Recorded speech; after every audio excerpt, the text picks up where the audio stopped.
একটা সন্তান যখন প্রাপ্তবয়স্ক হয়, সে যখন উপার্জন করে, তার সকল টাকা আর পয়সা এনে মায়ের কাছে দিতে হবে, বাবার কাছে দিতে হবে, তারা যা খুশি করবে না। শরীয়ত এটা বলে না। শরীয়ত বলে সম্পদ যে উপার্জন করেছে এর ব্যাপারে অধিকার একমাত্র তার। হ্যাঁ, উপার্জিত সম্পদ থেকে মার চলার জন্য, মার বেঁচে থাকার জন্য, সুস্থতার জন্য, চিকিৎসার জন্য যেটা প্রয়োজন সন্তান হিসাবে সাধ্য অনুযায়ী, মায়ের নিজের না থাকলে বা দেয়ার মতো ব্যবস্থা না থাকলে অবশ্যই সন্তানকে সেটা বহন করতে হবে। আর স্ত্রীর সর্বাবস্থায় স্বামী হিসাবে স্ত্রীর ভরণ পোষণ এটার ব্যবস্থা করতে হবে। এর বাইরে উদ্বৃত্ত টাকা সেটা ছেলে কি মাকে উপহার হিসাবে অতিরিক্ত দিবে, না স্ত্রীকে দিবে, না কাকে কত দিবে, নাকি আদৌ কাউকে না দিয়ে নিজের অ্যাকাউন্টে রাখবে, এটা একান্ত তার ব্যাপার। এখানে শরীয়ত মা বাবাকে ইন্টারফেয়ার করার অধিকার দেয় নাই সেইভাবে যেভাবে আমাদের অনেক মা বাপ মনে করেন যে তাদের অধিকার আছে। ছেলে বিদেশ গেছে, উপার্জন করে টাকা পাঠাবে সব বাপের নামে মায়ের নামে, তারা যা খুশি করবে, তারা সেখান থেকে বৌমাকে যা দেওয়া দিবে আর যা দেওয়া দেওয়ার না দিবে না। এভাবে আসলে ইসলাম মা বাবাকে এতটা অধিকার দেয় না যে সম্পদ সারা জীবন যা কামাই করবে সব বাপ মা যা ইচ্ছা তা করবে। জি না, এই সুযোগটা নেই। অনেক মা বাবা এটা জানেন না এবং এখানে অনধিকার চর্চা করেন তারা।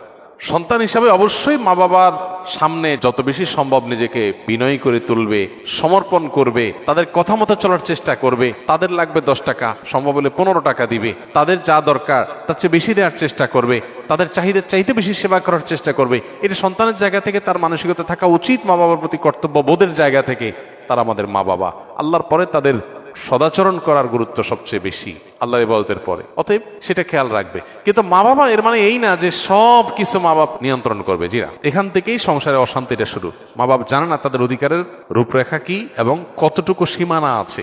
এর বাইরে তারা মা বাপ হিসাবেও অধিকার চর্চা করতে পারে না বা তাদের ক্ষমতা তারা জাহির করতে পারে না। এটা আমাদের সমাজে জানাশোনা নেই। এই জায়গা থেকে সমস্যাগুলো তৈরি হয়। একটা হাদিস আছে, সেখান থেকে কিছুটা অনেকে ভুল বুঝেন। হাদিসটার হলো এই, নবী সাল্লাল্লাহু আলাইহি ওয়াসাল্লাম বলেছেন, আনতা ওয়া মালুকা লি আবিক, তুমি এবং তোমার যাবতীয় এবং সমুদয় সহায় সম্পদ সব তোমার বাপের, মায়ের, বাবা মায়ের। এই হাদিসের মানে অনেকে মনে করে যে কেউ যা কামাই করবে সারা জীবন যত কিছু করবে সব বাপ মার। জি না, এই হাদিসের ব্যাখ্যা হলো তুমি তোমার উপার্জিত সম্পদ এখানে তোমার বাপ মার, অর্থাৎ তাদের খরচ খরচার জন্য যতটুকু দরকার ততটুকু তোমার এখান থেকে নেওয়ার অধিকার তাদের আছে। এখানে সমুদয় সম্পদ বোঝানো হয় নাই। যদি সমুদয় সম্পদ বোঝানো হতো তাহলে জাকাত তো বাপ মার উপরে বর্তাইতো, ছেলের উপরে বর্তাইতো না। কারণ সম্পদ যদি একজনের হয় জাকাত তো আরেকজনের উপরে বর্তাবে না। এরকম আরো বহু প্রশ্ন তৈরি হবে।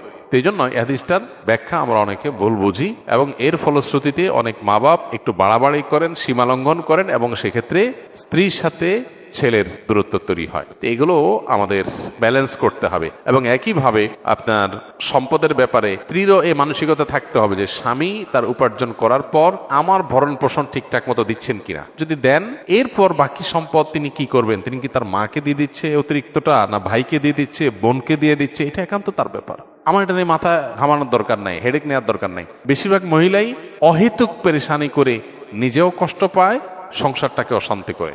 আমার পরিচিত এরকম আত্মীয় স্বজনের ভিতরে এরকম মেয়েদের কথা জানি যে স্বামী লক্ষ লক্ষ টাকা ধরা খাচ্ছে, কোথাও কাউকে দিয়ে দিচ্ছে, কোনো ভাবনা নেই। আমার তো এটা দেখার দরকার নাই। আমার দেখা দরকার হলো যে আমার ছেলে মেয়ে এবং আমার ভরণ পোষণের ব্যবস্থা সে করছে কিনা। সেটা যদি সে না করে, আমার অধিকার যদি সে খর্ব করে, সেগুলো যদি সে মানুষকে দিয়ে দেয়, তাহলে অবশ্যই আমি সেখানে দাবি তুলব, যথাযথ নিয়মে আমি আর্গুমেন্ট করব। কিন্তু আমি আমারটা যথাযথ পাচ্ছি, আর দরকারটা কি? বেশিরভাগ মহিলারা স্বামীকে চায় কবজার ভিতরে আনতে, কন্ট্রোলের ভিতরে আনতে, যে আমার কথা উঠবা, আমার কথা বসবা, আমার কথা এদিক ঘুরাবা, আবার এদিক গাড় ফিরাবা। এই যে স্বামীকে গোলাম বানাতে চায়, এটা আরেক সমস্যা। তাহলে একদিক থেকে মা বাপের সমস্যা, আরেক দিক থেকে বইয়ের সমস্যা। এই সমস্যাটা কেন হয়?